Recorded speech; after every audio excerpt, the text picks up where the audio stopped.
So I'm here to answer your questions on the 25,000 subscriptions Q&A. Firstly, I just want to thank all of you for listening and for subscribing. I can't believe we've hit 25,000 subs. I really never expected that to happen. I thought I would do this show and maybe a few people would listen here and there, and it would be something that I could do that would be like a hobby. I had no idea this would become as involved as it has. I'm incredibly grateful for all of you, and I love what I do, so I really love that you guys love listening to it. So let's jump right into your questions and see what you have to ask. Question number one. Miss Spinster asks, are you planning to do the Johnny Gosch case? You mentioned you were going to cover it in one of your live streams.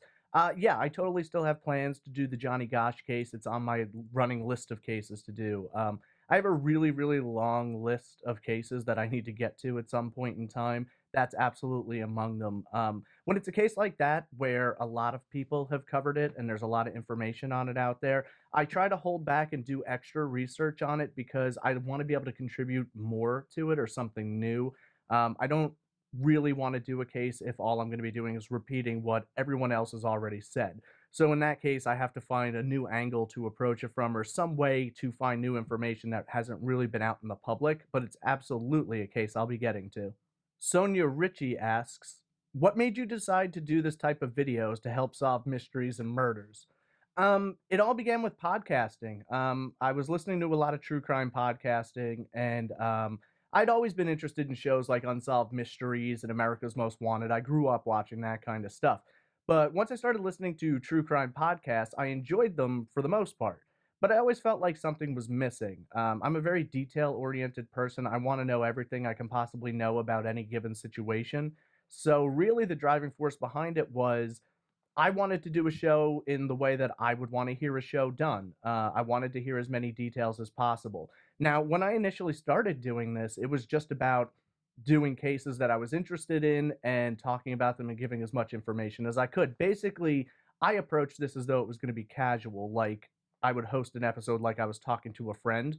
And I very quickly realized that's not the easiest way to do it. And then I started getting involved and talking to family members and just being pulled into all different directions regarding missing persons and unsolved murders and talking to brothers and sisters and moms and dads. And it became much more real to me. And I would say pretty early on in the show, it became more about what can I do to try and contribute something to these cases rather than let me just have a casual conversation about it. But ultimately, it all came from my interest in true crime. And then that mixed with my interest in trying to help people as best that I could.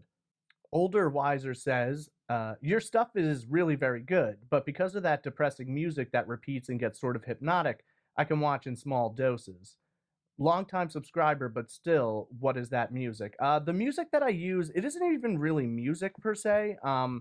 It's like it's like this metallic sound. I don't know. I didn't want regular music running under the show, but I did want some kind of audio under there. I don't know if anybody notices, but in my mind, you hear that sound when I'm going through the evidence. When I go to the theories, you don't hear it anymore. And it was a way for me to differentiate here's fact and then here's opinion.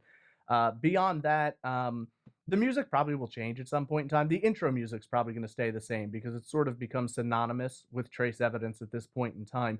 But the music that plays under the evidence, I've definitely been running through options of music with that, whether I'm going to change it and stay with one song over and over again like I've done so far, or if you're going to get one song that's going to be in 4 or 5 episodes, then a completely different song. I haven't decided yet. I'm trying to figure that out. And I get a lot of emails about the music. Some people love it, some people don't. So even just making a minor adjustment like changing the music can impact who's going to listen and who's going to watch. So I have to be really careful and thoughtful about what I'm going to do in terms of the background music. Sofa King Great, did you listen to the Brandon Lawson's brother's interview where he talks about Brandon being able to see his brother talking to a cop? The whole interview was interesting and sheds more light on what could have happened to Brandon. I have a lot of different opinions on the Brandon Lawson case. There's a lot of misinformation out there. There's a lot of confusion regarding what actually is fact and what is opinion. In regard to that situation, I can't go into it too much, but I have been privy to hear certain audio files that are not public, which seem to suggest perhaps the story that was being told there in regard to law enforcement speaking to Brandon may not be accurate. I've certainly heard something which seems to imply that law enforcement was nowhere near Brandon's truck until after he'd made his 911 calls. So that remains to be seen. I don't know if they'll release that publicly, and I can't really comment on it too much until they do. But I don't know. I don't see law enforcement involvement in that case. I know a lot of people do, and I know it's very easy to point at law enforcement, especially in this day and age. But having looked at everything I've looked at there, I just don't see it. I could be completely wrong, but until further information comes out, I don't view it that way. I don't see anything making that connection. There's a lot of information about that case that has been given to the public with a slant to it. I think one day, if the full truth about that information comes out, people will view that case extremely differently. Sofa also asks, can you add Felicia Thomas' disappearance to your list of future podcasts? That case always bothered me since I grew up in that area of Pennsylvania. Absolutely. I'm constantly adding cases to my list. It gets a little frustrating for people because they'll make a case suggestion, and I might not do that case for 6 months. But I have a really, really large backlog of cases that were suggested to me. Plus, then there's also the cases that I personally want to do, or the ones that I've already gotten involved with friends or family and I'm developing. So it'll get covered. Absolutely, I'll add it to the list. Nitram Case asks, have you ever murdered or abducted anyone? Not to the best of my recollection, I haven't, no. Are you responsible for any of the unsolved cases you've covered? No, but that would probably be a really good way to stay in business, I suppose. How can I be sure you'll answer these questions honestly? Well, I guess there is no way for you to be sure that I'm going to answer these questions honestly. Anybody could lie for any question you could possibly ask. However, in all honesty, I'm far too busy working on this podcast and researching things to go out and abduct or kill anyone. So I'm pretty sure I haven't done it unless it was in some kind of a blackout or something, which could be fascinating. Maybe one day I'll break a case and realize I'm the one who committed the crime. But no, I sincerely doubt that. I tend to stay to myself. I'm not really the abduction type. If I abducted someone, I'd probably regret it really quickly because I wouldn't want to hang out with someone for that long. As for murder, it's not my thing, honestly. I can see my own blood and I'm okay with it, but if I see someone else's blood, it makes me nauseous. So I couldn't be a doctor. I definitely couldn't be a murderer. But thanks for your questions. Boognish asks, how would you describe the toll it takes on you, if any, I suppose, covering these cases on such a regular basis? Also, any particular ways you unwind or ways you cope with any stresses? I would say the impact that covering these cases as much as I do has had on me is just that my life is a lot more busy and it's very easy. Like I have depression and covering stuff like this a lot can contribute and make me feel more depressed. So I definitely have to balance that out. And I usually balance it out with silly things. I'll play video games or I'll watch, vines on YouTube, just stuff that's there to make me laugh. Completely silly, doesn't require any thought on my part, just something that's going to break that darkness for me because yes, it absolutely can get overwhelming and stressful covering this stuff, especially weekly. There's pretty much not a day of the week where I'm not reading about something horrible that happened to somebody. But there are ways to handle it. Friends and family help a lot. Going out, trying to have some fun, and remembering that you have a life outside of this. That can be challenging for some, and it's definitely been challenging for me. But I think after 2 years of doing this, I've finally found a balance to that. Boognish also adds, you should look into this murder case from New Jersey about 2 years back. Can't remember the girl's name, sad I know, but the killer is named Liam McCadsney, along with an accomplice. Chilling story. Well, I'll take a look at it and I'll see what I can find about it. And if it's something that I can compile into an episode, I absolutely will. If there's not enough for me to get an episode out of it, there's a chance you'll see it in a quick cut in the future. Vogmar1 asks, are there any specific cases that you will not cover and why? Yeah, the one main case I can think of that I won't cover is Maura Murray. It's a long, convoluted story as to why I won't cover it, but ultimately that case has been covered pretty extensively. I feel that in some cases, the amount of coverage that case has received has had a negative impact on the investigation. There's a lot of rumor out there that's now believed to be fact. There's a lot of fact that's believed to be rumor. People have all their own ideas on it. They just kind of throw them together. And I'm not really interested in contributing to making that case any more confusing than it already is. On top of that, that's a particular case that I feel crosses into a line of exploitation. There's a way to approach cases and tell the stories and to try and bring attention and awareness to them. But there's also a way to go beyond that and exploit it and to take advantage of it. And I do think that's happened in some instances. So I don't really want to contribute to that. The only way I would address the Maura Murray case is if I found something to contribute that hadn't been found, or if there was some development in the case and I thought that covering it would assist in the investigation. Negan Parsa asks, what state do you live in? Why are not releasing times in equal time intervals? Are there any updates in the Missy Beavers case? I live in North Carolina. As for the release schedule of trace evidence, that's highly dependent on a lot of things. But honestly, at least in terms of the audio, that's been going out on Mondays fairly consistently. YouTube has been a little bit of a problem for me. I don't know what's going on. So I cut the videos in iMovie and then I just hit upload direct to YouTube. But lately there's been a couple issues where I'll hit that and an hour later I look and it says uploading, and then 20 minutes later I look and it says upload failed. And then I have to re-upload the whole thing. So I've run into some technological issues there, and I'm not really sure what the problem is because my MacBook isn't losing connection to the internet. I don't know what the issue is. So sometimes that delays the release on YouTube. But at the same time, originally, I wanted to release YouTube videos on Tuesdays because the audio comes out Monday and then the YouTube video will come out Tuesday. So I am attempting to do some more in terms of the consistency there, but I got to figure out this technology side of it first. As for Missy Beavers, I've heard pieces of information here and there, but really nothing new or groundbreaking. I don't have any major updates in that case. Pretty much any case I cover, when a major update happens, I will release an update episode of it. And hopefully someday I'll get to do an update episode of Missy Beavers and we'll get some answers.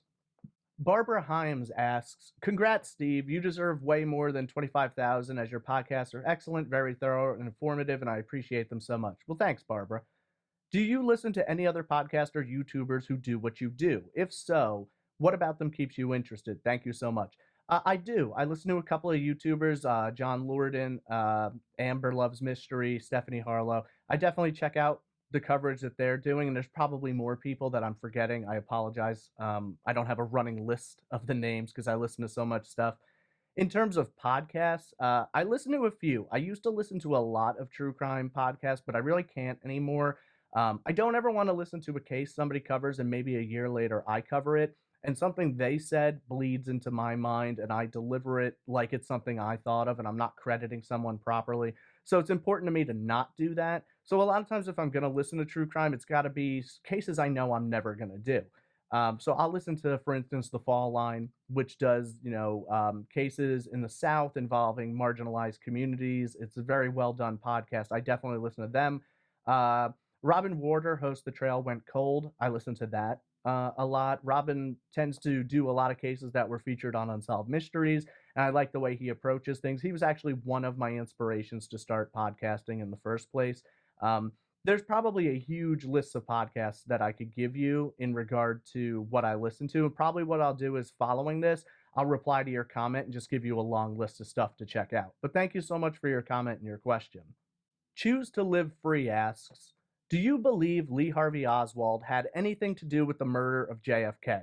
Congrats on the subs. Your videos are the highest quality from the research, the unique cases you find, the presentation as far as both images, sounds, and your articulation. You're the only channel I found that does all these things wonderfully. I'm looking forward to your 50K, 100K, and beyond. Well, thanks so much. If I ever get to 50K and 100K, I'll be blown away. I honestly didn't expect to get to 25K. So it's amazing to me to have so many people who like to hear the way that I address these cases. But it's even more so important that a lot of people are hearing these cases because a lot of what I cover, most people will say, oh, I've never heard of this. So more ears and more eyes I can get on a case, the better. In terms of Lee Harvey Oswald, that's a really complicated question. I do not believe Lee Harvey Oswald was the lone shooter in the JFK assassination. I don't know that I believe Lee Harvey Oswald was a shooter. I've seen a lot of information, I've read a lot that seems to suggest Lee Harvey Oswald had some ties to the intelligence community, whether he was working as an FBI agent, whether he was working with the CIA, I couldn't tell you. But it does seem like he was somebody who was involved with the government. How else does he defect to Russia, give away important secrets, and then when he decides he wants to come home, the State Department pays for his trip back and allows him to bring his Russian wife with him? That doesn't make any sense to me. It's clear to me that he was working for some government agency. Could he have gone rogue and decided to pull the trigger? Absolutely. But regardless of Lee's involvement in anything, I do believe that at a minimum, you had two shooters involved in that assassination. I don't think the truth about the JFK assassination is ever going to come out. I don't think they're going to release a file and suddenly everything's going to make sense. I think at this point, we know enough to know that what they told us isn't exactly the whole story. And after that, it's a best guess. Carol Severin says, I really like your shows. They're very interesting and informative. Please keep up the great work. Thanks so much, Carol. Not a question in there, but I appreciate your comments. It means a lot to me. There are definitely days where it's hard to do this or it's hard to get yourself to do it. So reading something like that is always inspirational, makes me want to work harder, makes me want to do more. So thank you so much. Camo asks, can you please drop a 30 pack of pods so I can binge? I mean, I could, but I would probably need like 30 weeks off to compile 30 pods. Unless you mean like 30 other podcasts, which that would be quite a lot, but I could probably come up with that as well. But I do the best I can to try and stay ahead on this. Sometimes it works out, sometimes it doesn't. But yeah, that's the downside of podcasting sometimes. When I start listening to a podcast, I get really invested, I binge it, and when I get to the end, I'm sort of sad because I want more. And then I got to wait for the week to week. So I assume a lot of people do what I do, which is when you catch up, you take a break from it for 2 months, you come back, now you get 8 new episodes to binge. So I'll do my best to keep coming out with new content for you. I apologize, I'm probably going to pronounce this wrong. Ekaterina Loy asks, absolutely love your work and reading the comments your listeners post. Thank you. Here's my question. Modern technology has helped solve thousands of crimes that would otherwise have gone undetected. How do you see the future use of technology in terms of policing and crime solving, and what potential positive or negative impacts could further technological advances have on our lives? Well, it's really interesting that you would ask that. I would say right now you see this developing in terms of the DNA and using like GED match and these websites where you can get your DNA run through Ancestry or 23andMe, and then you can go and you can post it on there, and they're able to find people who had committed crimes in the past by linking them. Oh, it's related to this person. They can break through and start looking at the family trees. They did that with the Golden State Killer. And while that's really amazing, and you're seeing a lot of cases solved by familial DNA now, it does raise certain moral questions about who should have access to your DNA. Now, I know GED Match recently did a thing where even if you'd put your information on there previously and approved it, you don't have to go back and you have to grant them permission to share your DNA, because I assume you've got things like lawsuits, questions about privacy. So DNA is something that's going to keep developing, and the more they develop it and the sharper they get on it, it's going to be a lot harder for people to get away with this. The problem is going to be when you've got a crime where you don't have DNA, and that's where the problems really come in. I mean, you see it a little bit now. How many cases of a disappearance or a murder have you seen now where surveillance footage plays a role in it? They got the car driving by, or they see the victim walking past. They know kind of the area they were in. So I would say things like that are going to continue to expand. And I don't know. I think in terms of just the growth of technology, they're going to come up with a lot of new investigative techniques. But with new technology, you tend to get a question of rights and what is and is not moral and what is and is not allowed. So I think you're going to see future court decisions based on familial DNA, based on video, based on whatever new technology they happen to come out with. And as much as I would love to say eventually we'll get to a place where you can't get away with a crime, that's probably never going to happen. It's like with computer viruses and hacking. You can come up with every defense you want against something. Someone's always going to find a way to outsmart it. So it's probably going to be something that just continues to go and go and go. There would be easy ways that they could prevent things like this. They could take DNA at birth, they could take fingerprints at birth, have that all on record, but that's a major privacy violation problem. And I'm personally not in favor of it. I get stuck in a strange position because while I would love to see more cases solved, I'm a huge proponent of personal privacy. So there's just a gray area there, and it's something the courts are going to have to figure out, and probably sooner than later. Eliana Legicus asks, are there any other early episodes you plan on remaking? Have there been any updates? That one case you alluded to a few weeks back? What made you choose the image for your logo? What were your thoughts on the Ted Bundy programs on Netflix? Go ahead and answer whichever of these you'd like. I love your work, and I'm glad your reach is expanding. Well, thanks, Eliana, and I apologize. I'm sure I butchered your last name on that. In terms of episodes, so I wanted to remake episodes 1 through 15. I wanted to remake all of them because I'm not happy with the audio quality. I feel I didn't really know what I was doing at the time. So I wanted to do that, but I ran a couple of polls and basically listeners asked me not to. They basically said they wanted to be able to start from episode one and hear the evolution of the show. So you may get some remakes here and there, um, which I would release as like bonus episodes. But initially, I wanted to just go back and replace the raw audio files in the first 15 episodes with completely new ones. I could probably add information to those cases now as well. So you may see something like that in the future. The case I alluded to a few weeks ago, I'm still working on that. I know there's a couple of things that are going to be coming out publicly about it in the next month or so. So I'd like to get my update out on that soon, but it's sort of a complicated situation. I'm dealing with some questionable legal stuff, and I have to seek further information about what I can and cannot share about it. But I absolutely am going to get that update out. In terms of other cases, there's two right now that I have updates pending on because new information has come out or something's been done. For instance, in episode 52, I covered Irina Yarmolenko and Mark Carver being sentenced for her murder. Well, his conviction was just overturned, and Mark's going to get a new trial. I'm hoping through this new trial we'll get new information and maybe we can get closer to determining what happened there. But updates are coming, I assure you. Um, what made me choose this image for my logo? I didn't really choose it. I went to a website where they design logos and I contracted 3 freelance artists and I gave them all the same description. I received 3 logos back. This was the one that I liked the most. It also happened to be the one that I got back first. The other two just seemed sort of childish. They looked like a desktop icon for like a 1990s point and click game. So they weren't going to work out too well for me, but I just really like this one. I think I went to them and I said I wanted a creepy looking figure. I wanted it to be in a shadowy area and I wanted it to be suggestive of an unsolved crime. I wanted it to be something mysterious, and that's what the first person came up with. I think I also said I wanted a fingerprint in there, which at this point has just become a trope of true crime podcasts. Almost every logo's got a fingerprint in it somewhere. I don't really have too many thoughts on the Ted Bundy programs on Netflix. I really didn't watch them much. I'm sort of burned out on Ted Bundy. I know about what there is to know about Ted Bundy. I've looked at it. I understand. I don't really feel like I need a lot more added into that, unless they're going to give me something more. Give me more of a focus on the victims, for instance.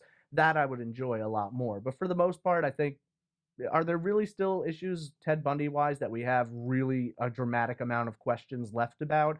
I think for the most part we know what was going on there. And I don't begrudge anybody who finds it fascinating. It's interesting, but I feel like I've had enough. Aaron Beauty asks, "What's your favorite holiday?" My favorite holiday is Halloween. I love Halloween. I've loved it since I was a kid. I love the Halloween movies. I love dressing up. I love orange and black. I love the decorations. I love going to costume parties. Just Halloween itself, the feeling of it, that fall. I love fall. Fall's my favorite season. So when the leaves come down and they're crispy and they're crumbly and it's getting a little cool and people are, lighting bonfires or you can smell fireplaces go. I just love that time of year so much. And Halloween was always a holiday I looked forward to tremendously as a kid. So Halloween, hands down, absolute favorite holiday of all time. In addition to that, Aaron Beauty asks, if you accidentally killed someone and you were on your way to turn yourself in, but found out that the person you'd murdered was a serial killer, would you still turn yourself in? Why or why not? Um, yeah, I would still turn myself in because they're going to find me eventually. I don't know what manner in which I accidentally killed this serial killer, but they're probably going to figure it out, and it's going to be worse for me if I don't turn myself in. I don't know what would happen in that situation, honestly, though. If it turned out it was some serial killer and it was someone they'd been hunting for a long time, I assumed I would still get tried or charged with some murder rap, whether it's first, third, manslaughter, whatever it might be. I would assume there would still be charges. But I also assume there'd be a lot of media swarming around that case, and there'd probably be some debate of should this person be sent away to prison for murdering someone who was a threat to and a danger to society. So that would be a really interesting situation to end up in. I hope I don't end up in it, but I would turn myself in because I think ultimately I'm not going to get away with it. And so I might as well turn myself in and avoid the drama and the issue of trying to escape from it. I think turning yourself in is going to put you in a better position. Koala1203 says, "Congrats on your recent milestone." Thanks, Koala.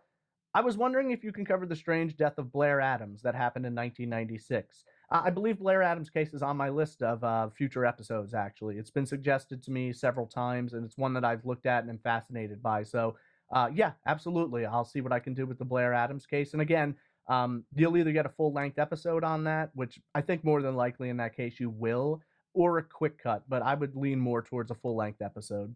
Eat the Food Tina says, you should do a couple of David Paulides cases. It seems he sometimes may leave inconvenient facts out.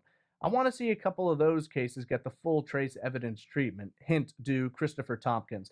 So I have watched speeches from David Paulides, and I say his name that way. I've heard it Paulides and Paulides, but I'm pretty sure I heard him correct someone to Paulides once. But anyway, I have some of the Missing 411 books. I've watched speeches of his. I think he's got a really interesting thing going there. The clusters that he finds are fascinating.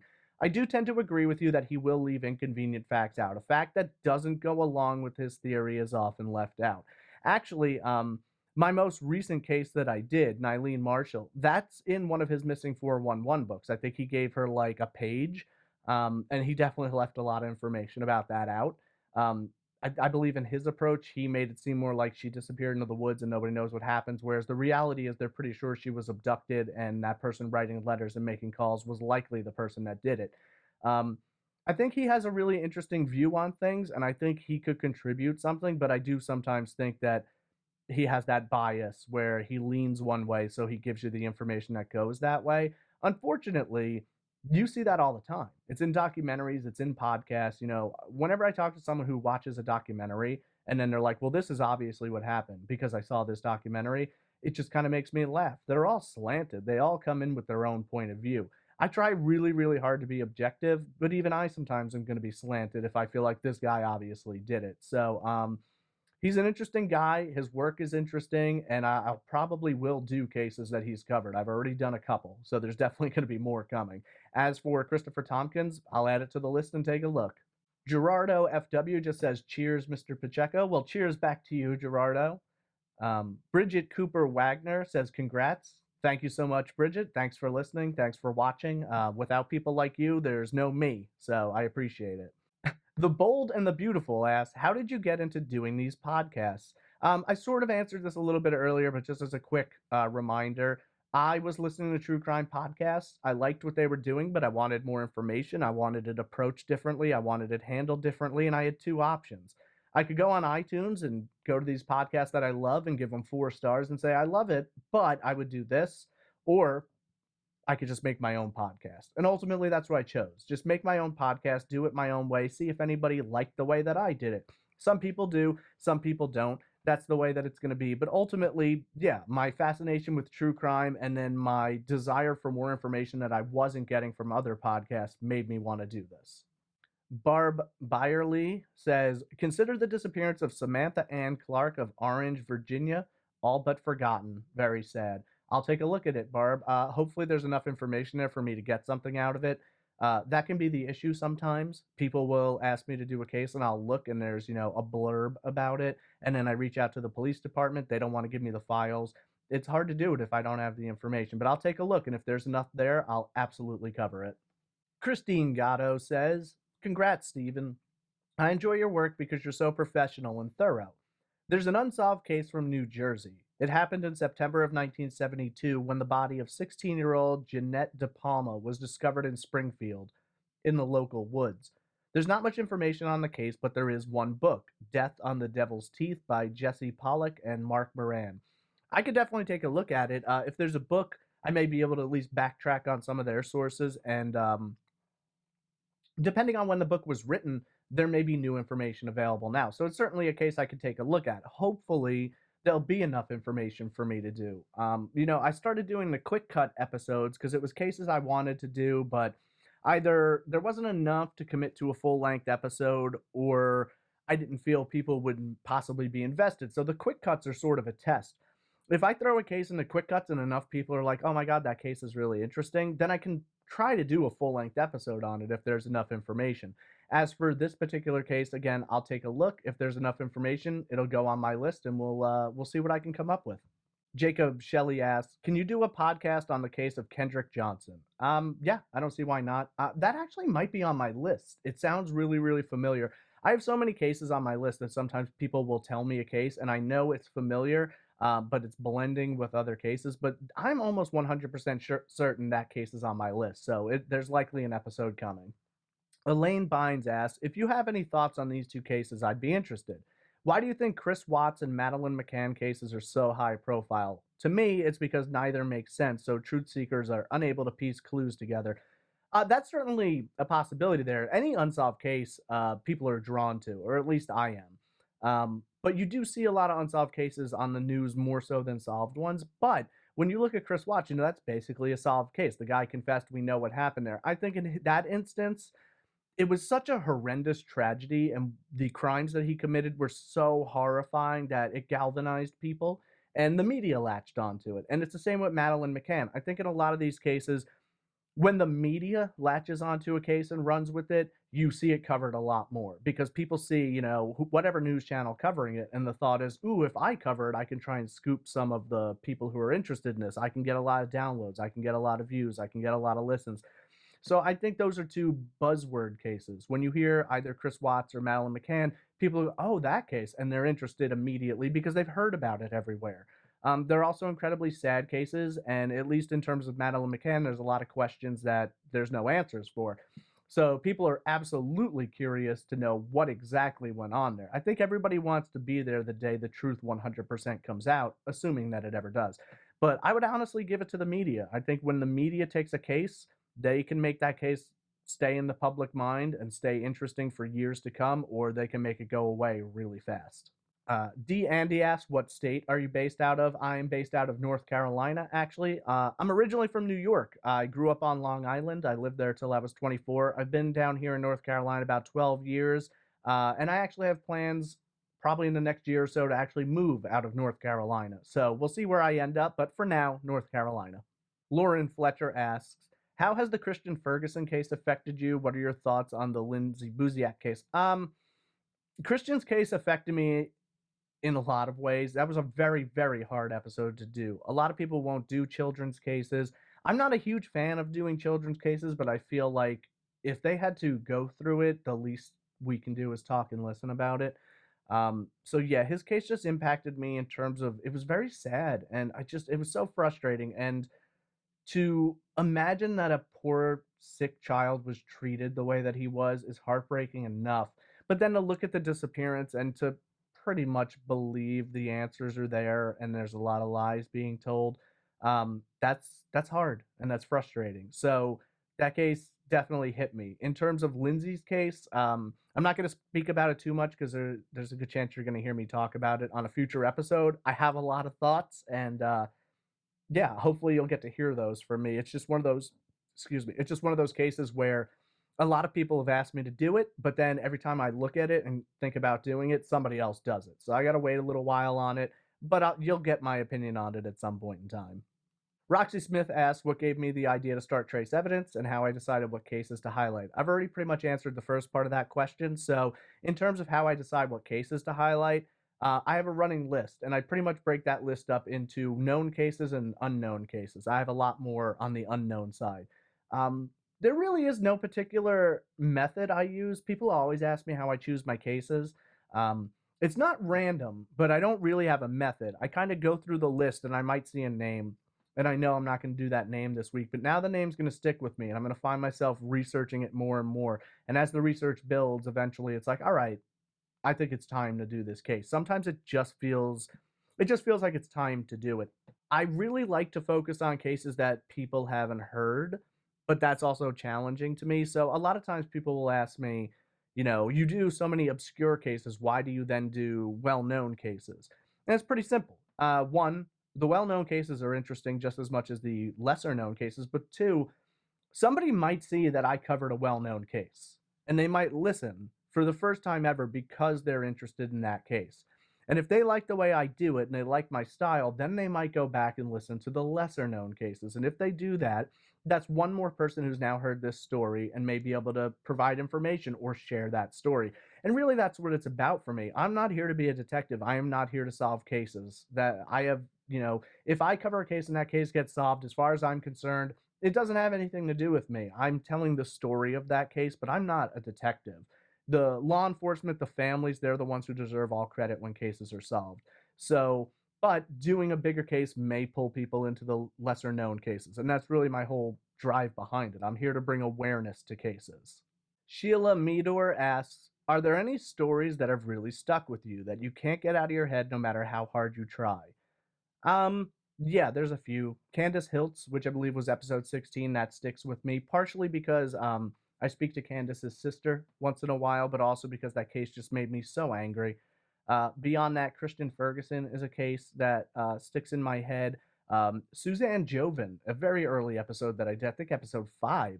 That case bothers me a lot because that's an instance where I feel like the answers are there and that case was not solved due to investigative errors, and that's very frustrating to me. And there's a good chance we know who committed that crime, but that person's no longer alive. So whether or not we ever get a definitive answer on that case, I don't know. Basically, any case involving a child is going to stick with me forever. And any case of a mass disappearance, when you've got 2 or 3 people who all disappear together, that just haunts me. It's one thing when someone disappears. There's sick people out there and they do twisted things. When 2 or 3 people disappear together, then it's like, wow, like what went on there that these people were able to control this whole group of people? Another case I would say it sticks with me is Brandon Lawson, and I have a lot of thoughts and theories on that case, but mostly, he was in the middle of nowhere. It's not like he was in a densely forested area and there was all this cover. How do you disappear from there and then everybody looks and nothing's ever been found? That's a haunting case, and I'm really hoping we get some answers on that one as well. Oh, I totally want to read your username, but it's like upside down and backwards, so you're gonna have to forgive me. Do you ever get nightmares or dreams related to the cases? As you've said, you research extensively, so I wonder if any people you've covered have ever visited you in dreams. No, I've never had a dream with the victim, but what does happen is there are definitely nights where either as I'm closing my eyes to go to sleep or as I'm drifting off, um, crime scene photos will flash through my head. When you've seen photos of a crime scene, it's not the easiest thing to forget. When you've looked at, photos from an autopsy or a medical examination, when you've read those files, a lot of that information can kind of come back and stick with you, and that definitely happens to me. I actually had a conversation with a friend about this recently, and I was saying that autopsy reports really bother me. And I'm not sure why, but all I've been able to come up with is it's very clinical. So it's like you're not talking about a person, it's the body. Um, so I think in a way that probably connects to my own mortality and knowing that one day I'm going to be on the slab. So yeah, autopsy reports, crime scene photos, that kind of stuff absolutely sticks with me, can give me nightmares, can keep me awake. I don't think I've ever really had a dream about a case I've covered or a victim that I've addressed. It's possible, but I tend not to remember my dreams very well. So if I have, it just hasn't stuck with me enough. But I'll let you know if it happens in the future. All right, so those were your questions for the 25,000 subs Q&A. Thanks so much to everybody who's participated, and thank you to everyone who listens, whether you asked a question or not. Without people like you listening to these cases, without those of you who message me and email me and suggest cases, I would have nowhere to go and there would be really nothing for me to do with this. So without all of you, there's no show. And I've always believed that I'm just a guy talking into a microphone, and it's you who listen who have the power to make or break this show. So I'm incredibly grateful to all of you. I'm incredibly grateful and humbled by 25,000 subscriptions. I hope you'll stick with me going forward. We've got 80 episodes now, and there's a lot more to come. So I look forward to releasing new episodes and talking with all of you again in the future. So thanks so much for everything, and I'll see you on the next episode.